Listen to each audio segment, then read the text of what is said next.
ঘটনা রইল তারা ওই মহারানী চুমনি গেছিল জেঙ্গালিয়া, তারা প্রায় ওই জেঙ্গা নিয়ে গেলে বেছে। ওই জেঙ্গা বেচছে আইছে সন্ধ্যার সময়, সন্ধ্যা হয়েছে না এমন টাইমে তাই নিয়ে আইছে। তারা বলতে যে লোকটার মারছে এই লোকটা লোক আরেকটা লোক আছে। তার নাম কি? তার নাম নিরঞ্জন দাস। আর যে লোকে আসলো প্রদীপ দেবনাথ। আচ্ছা, এরপরে তারা এইদিকে আইসে পরে ওই এখান থেকে আরো প্রায় 200 মিটার দূরে থেকে আর দৌড়াইছে। দৌড়ানোর পরে দৌড়াইছে হাতিয়ে দৌড়াইছে। আচ্ছা, হাতিয়ে দৌড়াইছে পরে তারা সাইকেল টাইকেল ফালাইয়া ওই দিকে বুঝাইছে। এদিকে বুঝা দৌড়াই আর কুলাইতে পারছে না। একজন বাচ্চা ফালদা ভরণে দিন আর হেঁটে দৌড়ছে, দুইটা ওই মেরে গেছে। বয়স 60 অনুমানিক। কোন সময় হয়েছে ঘটনাটা? একবার সন্ধ্যা, মানে তো অন্ধকার হয়েছে না। আচ্ছা, এটা কোন জায়গা? এটা হইলো এমনি বাঘ বেড়ে দিয়ে ওই পাড়াটা হইলো কালিঞ্জ সিপাই পাড়া। হ্যাঁ, কালিঞ্জ সিপাই পাড়া। এটা কি কল্যাণপুর পিএস? হ্যাঁ, কল্যাণপুর পিএস। আপনারা কি এলাকার নাকি? আমি এই এলাকার এই ওয়ার্ডের মেম্বার। আচ্ছা, এই যে হাতের তাণ্ডব এই এলাকাতে কতদিন যাবত? বোধহয় প্রায় 18-19 বছর ধরে এই তাণ্ডব। আচ্ছা, এই জায়গাতে বসানো কিছু করছে না। এটা ওই তারা খবর দিলে আইব, আইলে 2-3টা বাজি দেয়, আর 2-3টা বাজি ফুটাইলে একটু জায়গা, তারাও জায়গা। এরপরে 2-3 দিন পরে পরে আই। আমরা তো ওইদিকে একটা জমিনও করতে পারি না, সব হাতিয়ে নষ্ট করে। আচ্ছা, তাহলে তো মানে এই যে আজকে যে এই লোকটা মারা গেল, হ্যাঁ, এমন প্রত্যেক বছরই মারা যায় না? প্রত্যেক বছর। ওই তো গতবার আগের বার ওয়ার্টিং একজন মারা গেল। আচ্ছা, এইভাবে হাতিয়ে মারছে। এখন আপনারা এলাকাবাসী হিসেবে কি চান? এলাকাবাসী হিসেবে এখন তাদের তো মারা গেছে, আর কোয়ার কিচ্ছু নাই। কিন্তু তাদের পরিবারটা যেমন বাচ্চা যায়, সরকার যেমন তাদের সাহায্য করে পরিবারটা বাঁচাতে, আমরা এখন মেনে নিই। আর লেগে এখন আমরা একটা দাবি করি, এলাকাবাসী যেমন ফরেস্টারে আমরা হাতির তাণ্ডব থেকে কিভাবে বাঁচুন, তারা আমরা বাঁচান। যে কোনো পদ্ধতি আমরা পাবলিক এখানে বাঁচান। আমরা কিন্তু এইদিকে সবজি ধান টান যা আছে কিছু করতে পারি না। এলাকার লোকের কাছে আপনার জানি না দেখবেন, ফরেস্টার কিন্তু এটার কোনো তথ্য নেই না। এই অবস্থা কি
এখানে একটা গাঁও দিয়ে আমরা সামনে তো সুরস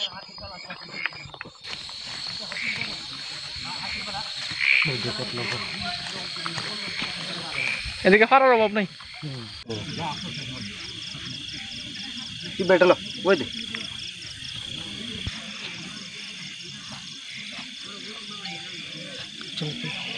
একদম পারো গান জমা হাতি তো ধরে নেবে দিকে দিলে হ্যাঁ খুব দিনের তো মনে হচ্ছে কেমন আছে কেমন আছে তুমি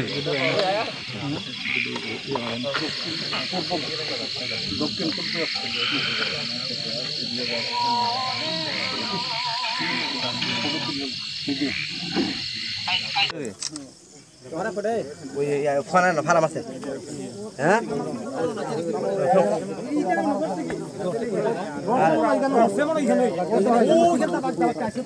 আরে আমরা বলি বহন ধরছে যে বেটা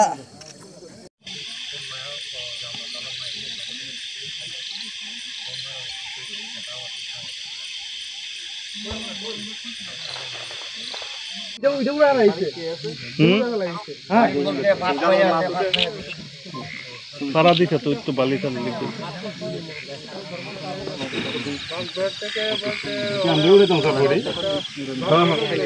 আপনারা একটু সাহায্য করেন না গ্রামের লোক যাইতে দুজন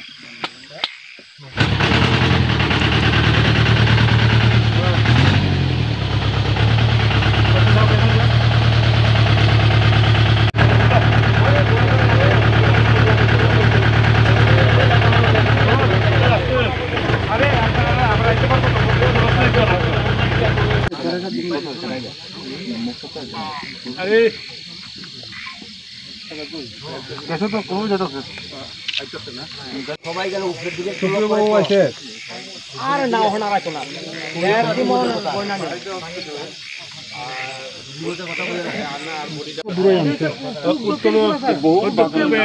দক্ষিণে মুখটা আছে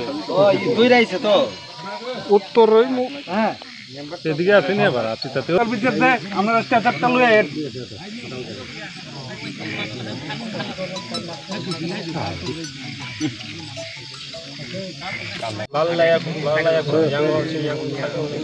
হাত ইয়ে করছে কবে হাত রাখলিস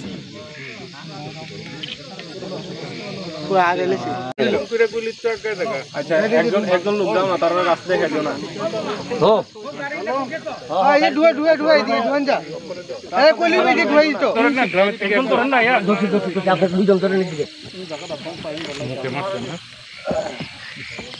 সেটটা ভাড়াটা সেটটা করে লিছে পেটে টেটে মারছে না জনলে বুঝা দিব চলো লাডি ডালো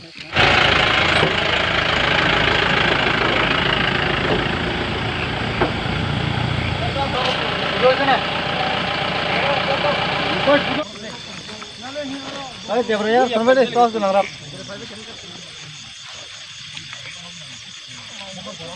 আশা দিছে মুখ মনে ভাড়া দিছে ওই মুখ আতলে ভাড়া দিছে প্রথমে আশা দিছে মনে মানে দক্ষিণ মহারণী বাগদের বাজার আজকে সন্ধ্যা ৬টার সময় মহারানীপুর চৌমনি বাজারে ঝিঙ্গা বিক্রি করে নিরঞ্জন মাঝিদার ওনার বাড়ি বাগবের উনি সাথে প্রদীপ দেবনাথ সহ গাড়িতে আসলেন তখন এই তো কালীজয় সিপাহী পাড়াতে হাতি আক্রমণ করে প্রদীপ দেবনাথ পালিয়ে গিয়েছে কিন্তু নিরঞ্জন মাঝিদারকে মানে হাতি আক্রমণ করেছে আক্রমণের ফলে ওনার মৃত্যু হয়েছে বলে এলাকার মানুষ বলেছে। আচ্ছা ঘটনাটা